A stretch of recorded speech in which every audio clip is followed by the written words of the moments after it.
Hi there, welcome to this video when I'm going to be showing you how to restore an old photograph.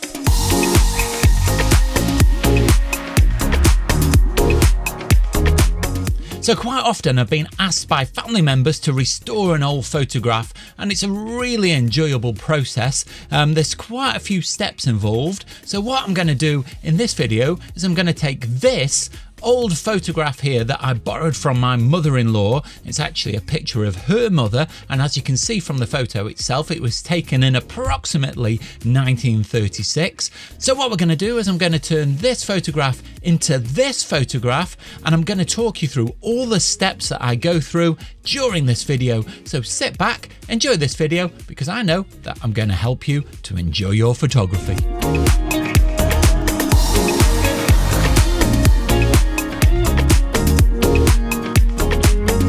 Now the first thing that I'm going to do is I'm going to remove this sepia tone from this photograph. Now one tip I will give you whenever you're using editing software is try and do what is called non-destructive editing, and that means that you don't alter the original photograph that's on the screen at the moment. So everything that I'm going to do in a different layer that is above the original image. That way, if you do make a mistake, you can delete the layer and you will still have your original photograph in its original form. Now this is very simple to do, to remove the sepia tone, because I'm just going to add a black and white adjustment layer. So the adjustment layers are down here at the bottom of the layers palette. So I'm going to click on this icon just here, and that'll open the adjustment layers panel, and I'm going to choose the black and white adjustment layer, and you can see straight away that all the colour has been stripped out. So this adjustment layer just sits over the top of the original image and takes away the colour. The next thing that I'm going to try and do is use the built-in plugin to Photoshop that is actually a photo restorer. Now I know, because I've tried this already, that it does a reasonable job, but we will still have some work to do afterwards. Now before we actually apply that filter, what I'm going to do is I'm going to copy everything that I've done so far and make a new layer with all of the edits that I've made so far, and this is a really useful thing to know how to do. Now there is a keyboard shortcut, and that's Shift, Control, Alt and E, which is really tricky, and I've got a programmable mouse so I can do that with one single button click because I use it very often. So when you do that, this is what happens.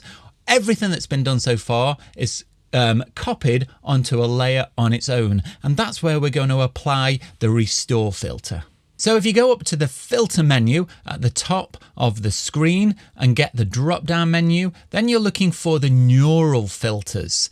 Now when that panel opens, you will see that there are lots of filters. Some of these are beta, so they're in process of being developed. Now the one that we want is the photo restoration down at the bottom of the list. Now if you've never used this before, you might have to download this filter. It does take a minute or two to download, but I've already downloaded it. So the first thing that we're going to do is we're going to turn it on. Now there are already some settings programmed into the filter, and it might just take a moment or two to process those, but we're going to tweak the sliders just to get the most out of this filter. Now the scratch reduction is going to be the first thing that we're going to use, and we're going to take that way up just to see the effect it has. So you can see now the bar at the bottom of the screen is processing, and what it's doing is it's using AI to try and work out what it thinks are scratches and what are part of the photograph. Now it does a reasonable job and it makes it better, but it's not perfect. We're still going to have to do some work on the photograph afterwards. So I'll just let this finish and I'll come back to you once it's done. Now you can see just how much better that photo looks after running the filter, and if I turn it off, you can see just how many scratches have been removed. That's the original, and this is how it looks once the filter has done its work. Now it's still not perfect. There are still things that we will need to remove, but it saves so much work work by using that filter. Now I have tried the scratch reduction higher, and any higher than about 85 didn't seem to make an awful lot of difference, and it seemed to smooth some areas that I didn't really want smoothed. Now if I zoom in to the lady's face, you can see that the eyes and the teeth especially have been sharpened,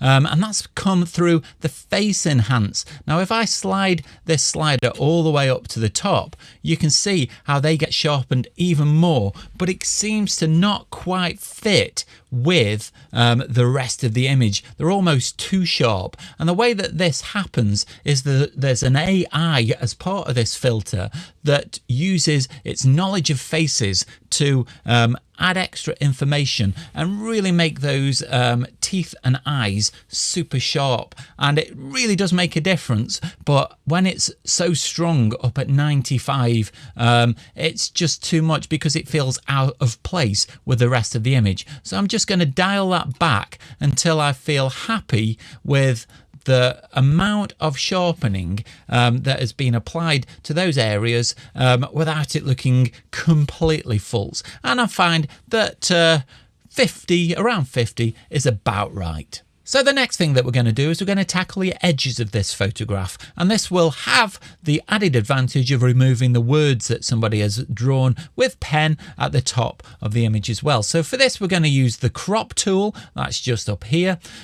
Basically that's just going to cut off the edges and make them nice and straight and square. So I'll bring that just below the words at the top, and get as much of the left-hand edge as possible, and then do the same thing with the opposite corner and bring that in. I want to keep as much of the original as possible, but take off any of that ragged edge just to make it nice and square, and then we can apply that. The next stage is where all of the hard work begins, because we're going to use a couple of tools. We're going to use the cloning tool and we're going to use the spot healing tool, and we have to use them in combination because each one of them does slightly different jobs and is better at working on certain areas. Before we use any of those tools, so what I'm going to do is I'm going to make a new layer. So down at the bottom of the layers palette here, there's a little plus sign. That's the new layer button. And when I click on that, we'll get a new layer appear above everything that we've done so far. And so all of the clones and the healing that we do is going to be applied on that layer, and we're not going to affect the layer underneath. And in that way, we can turn it on and off and we can see the difference that we've made. So when we choose first of all the spot healing brush, which is over here, we can see here there's a sample all layers tick. Now that's quite important because we want to use the layers below to get our sample from. What we're going to do is we're going to look at these scratches just up here to the side of the lady's head. They are quite good to use a spot healing brush for because they're surrounded by a fairly plain white. And what's good about this tool is basically you just drag it over the scratches and they virtually disappear. Now if any bits have been missed, you can just go over again and just work on that. And so what I'm doing here is I'm holding down the space bar and the cursor turns into a hand, and then we can move the page around and we can do a bit more and just work over these spots. If they don't go completely, you can just go over them again and they disappear. Now it is important as well that you can see up here that I'm using a fairly soft brush. That way the edges of the brush blend out and are not as obvious. Now you can make it even softer if you feel that you are getting a really strong hard edge, and that way it'll just feather out and the effect won't be anywhere near as noticeable. There are times when the spot healing brush doesn't work quite as well. So there's a little spot just underneath this bit of fence here. And so if I try and click on that, then you can see that the healing brush just adds an extra little bit of fence underneath that wasn't there. It's got a bump that I don't really like. What we're going to do to remove that blob instead is we're going to use the clone tool. Now that's slightly underneath in the tool palette, and this works slightly differently. So instead of the tool using its own intelligence to choose where it's going to copy the new background from, you choose the area that is going to be copied. So to do that, you press the Alt button, or that's Command if you're on a Mac, and that will turn the cursor into a crosshair. So I'm going to put that crosshair over the bottom of the fence where there's a clean background, and I'm going to click just there. So that's sample that area. Now when I move my round cursor over the area that I want to clone out, I'll just align the bottom of the fence and paint that area. Now while I've got the mouse button held down, you can see that there's a cross in the area where I selected. So it's been copied from the area with the cross to the area with the circle. The only tool I've really used so far to get the sky to this stage is the spot healing brush. I've just used the cloning tool once on the bottom of that fence, as you've just seen, but everything else has been done with the spot healing tool. Now I am going to have to use the cloning tool again to just try and define the hat. When you're using the cloning tool, you need an area to copy from. Now just here where this graze or mark goes over the edge of the hat, it's going to be very difficult to repair. So what I'm going to do is I'm going to copy some sky and kind of fake the edge of this hat, and we might have to live with a little bit of this graze. We can get rid of some of it, but what I'm going to do before I start is I'm going to just take the hardness up to about 50. So that means the edges of the tool will have less feathering. Now I don't want them completely hard because the edge of the hat is quite soft anyway. But what I'm going to do is I'm going to select part of the sky where it's plain up here, and then I'm going to go around the edge of the hat, and I'm just going to remove this mark just above the hat, and that then makes that quite sharp, but not out of keeping with the rest of the hat.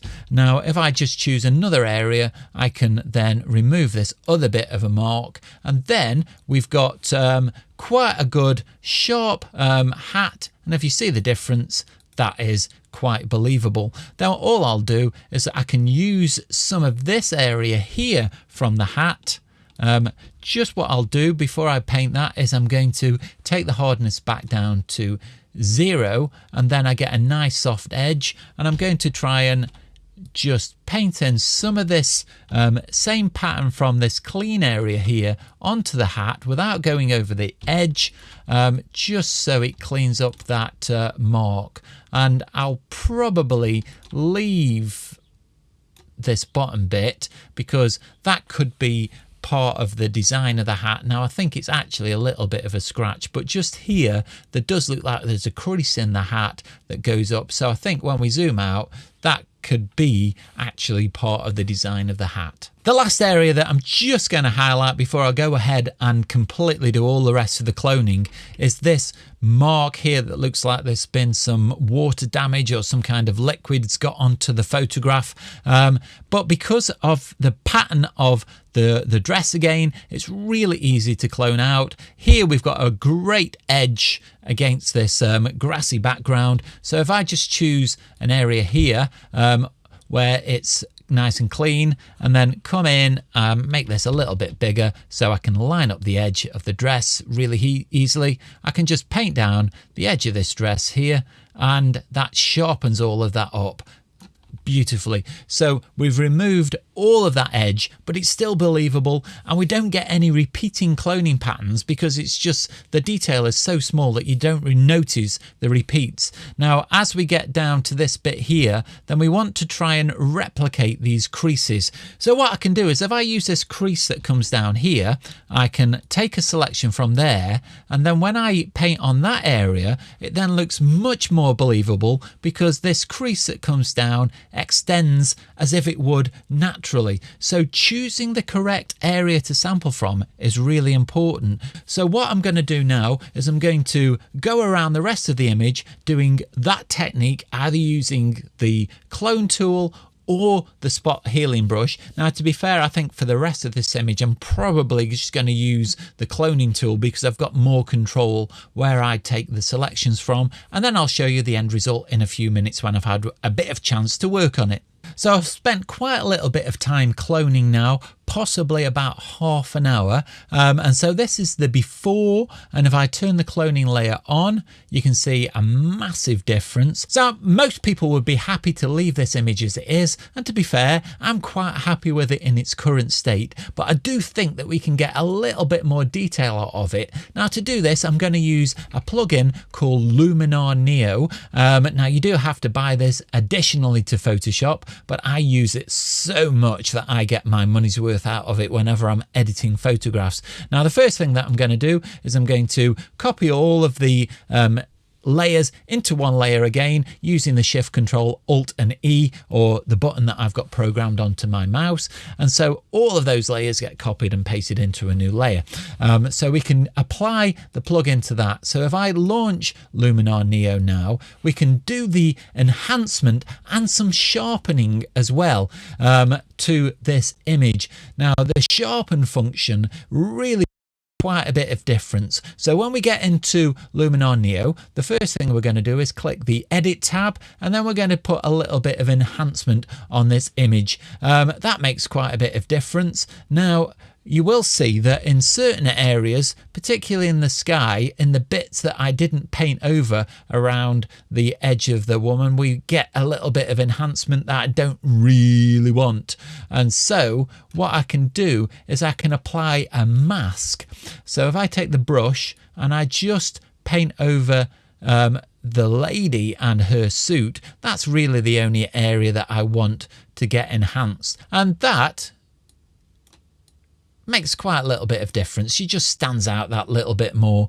Then what I'm going to do is I'm going to use the super sharp function. Now, this is again an extra add-on that you have to add on top of what you get with the standard Luminar Neo, but it is a cracking thing, and it will just chug away and have a little think. And once it's done its processing, you can see that it's quite a bit sharper. Now, if I turn it on and off, if you look particularly at the pattern in the lady's dress and jacket, it becomes a lot sharper, and it really does make a difference. Now, again, I only want this to apply to the lady herself, so I'm going to mask that out using the masking brush. So I'm going to select the mask and then paint over the areas that I want that effect to be applied to.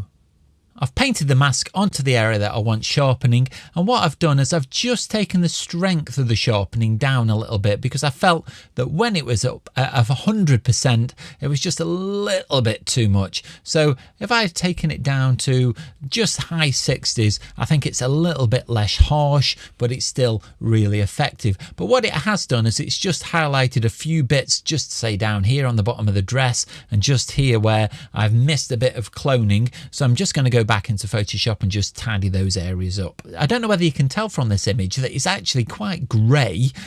We can improve the contrast by adding what is called a levels adjustment layer. It's quite simple. Down at the bottom of the layers palette, we click the adjustment layers button and we add a levels adjustment layer. Now you can see from the histogram that there's quite a big gap at the right hand end because there's no white, and there's a little bit of a gap at the other end where there's the blacks don't quite extend. So if we bring the blacks in, that'll just strengthen those up. And if we bring the whites in, keeping an eye on the image, we don't want to get it to be too bright, but that just boosts the white levels. And we can look at the gamma slider in the middle and just see if we can bring out any more detail anywhere, but I think that's pretty much okay as it is. One thing that I've noticed, because of all the enhancements that I've made, the sharpening and the enhancements in Luminar, the complexion of the lady's face has really started to break apart, so we need to sort that out next.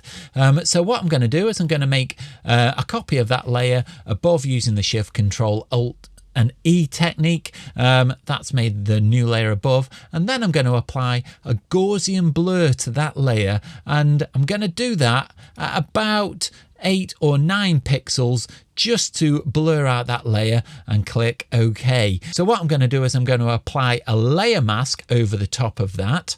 Then I'm going to invert that layer mask using Control and I, and basically that turns the layer mask to black instead of white, so no effect has been applied.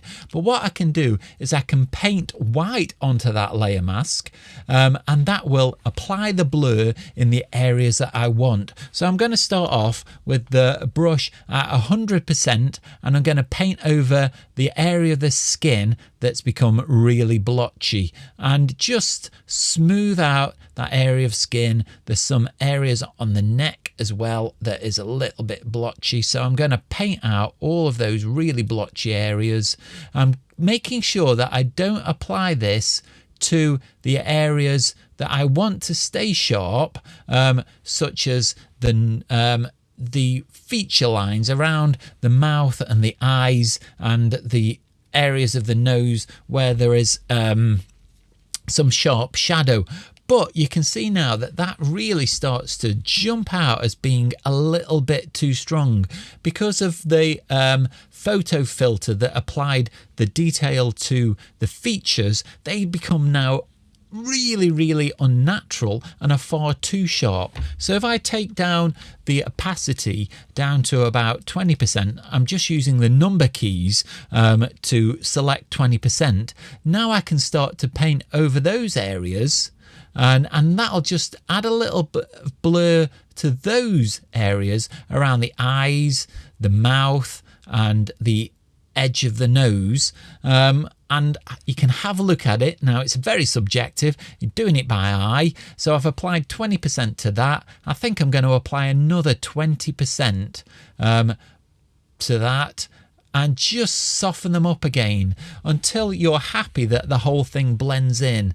And you can do it again if you like. So that's now 60%, and I'm feeling that that is much more believable. It just softens the whole effect, and everything now blends in so much better. So that's it. We've got our final image finished, and if we look at what we started with, how much difference have we made with a little bit of effort? That old photograph has been restored from that to this, and I think it's been well worth the effort.